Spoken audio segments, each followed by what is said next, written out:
Hi guys, welcome back to our channel. ఈ వీడియోలో మనం ప్రభాస్ గారి గురించి అయితే ఒకసారి మాట్లాడుకుందాము. So let's get into the video. Prabhas the boss గురించి చెప్పాలంటే he's the one of the biggest pan India hero అనే చెప్పాలి ప్రెజెంట్ అనమాట.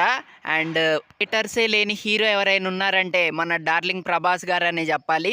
నిజంగా చాలా చాలా ఫ్యాన్ బేస్ ఉంది. హేటర్స్ చాలా తక్కువ ఉంటారనమాట, ఎందుకంటే ప్రభాస్ గారికి హెల్పింగ్ నేచర్ ఉంది. అండ్ తను ఫ్యాన్స్కి రెస్పెక్ట్ ఇచ్చే విధానం అదంతా చాలా మందికి అందరికి బాగా కనెక్ట్ అయిందనమాట. సో అందుకే ప్రభాస్ గారికి హేటర్స్ చాలా తక్కువ మంది ఉంటారు. And he's the biggest Indian hero అనమాట. తను ఏ పోస్ట్ పెట్టినా అది ట్రెండింగ్లోనే ఉంటుంది అనమాట. సో చాలా చాలా హ్యూజ్ ఫాలోయింగ్ అయితే ఉంది. సో ప్రభాస్ గారు ఎలా పాన్ ఇండియా హీరో అయ్యారంటే ముందుగా మనకు గుర్తొచ్చేది స్టార్టింగ్ బాహుబలి నుంచి మొదలు పెట్టాలి. అండ్ ఆ విధ్వంసం మామూలు విధ్వంసం కాదనే చెప్పాలి. ఈ ఒక్క సినిమాకి ప్రభాస్ గారు 5 ఏళ్ళు కష్టపడ్డారనమాట. రాజమౌళి గారితో తీశారు కదా. సో అది చాలా పెద్ద ఫిలిం అండ్ చాలా హ్యూజ్ కలెక్షన్స్ అయితే రాబట్టిందనే చెప్పాలి. ఇక బాహుబలి పార్ట్ 2తో అయితే ఇక నేషనల్ వైడ్గా బాగా పాపులర్ అయిపోయారు ప్రభాస్ గారు.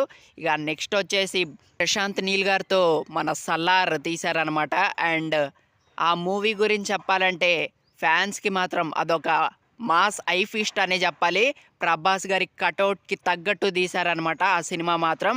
అండ్ జస్ట్ ఏం లేదు ఆ సినిమాలో, నిజంగా చెప్పాలంటే ప్రభాస్ గారిని ఏం మాట్లాడించకుండా జస్ట్ ఆ స్క్రీన్ ప్రెజెన్స్తో, ఆ ఫైట్ సీన్స్తో, ఆ ఎలివేషన్ సీన్స్తో నడిపించారు. ఇక కలెక్షన్స్ మాత్రం ఊచకోతనే చెప్పాలి. సలార్ కొన్ని ఆ కాటేరమ్మ సీన్స్ మాత్రం ఇక అలా మైండ్లో తిరుగుతూనే ఉంటుంది అనమాట. ఇక నెక్స్ట్ వచ్చేసి కల్కి అనమాట. నిజంగా కల్కి మూవీ కూడా చాలా హ్యూజ్ లెవెల్లో కొట్టింది కలెక్షన్స్లో మాత్రం, నో డౌట్ ఎట్ ఆల్.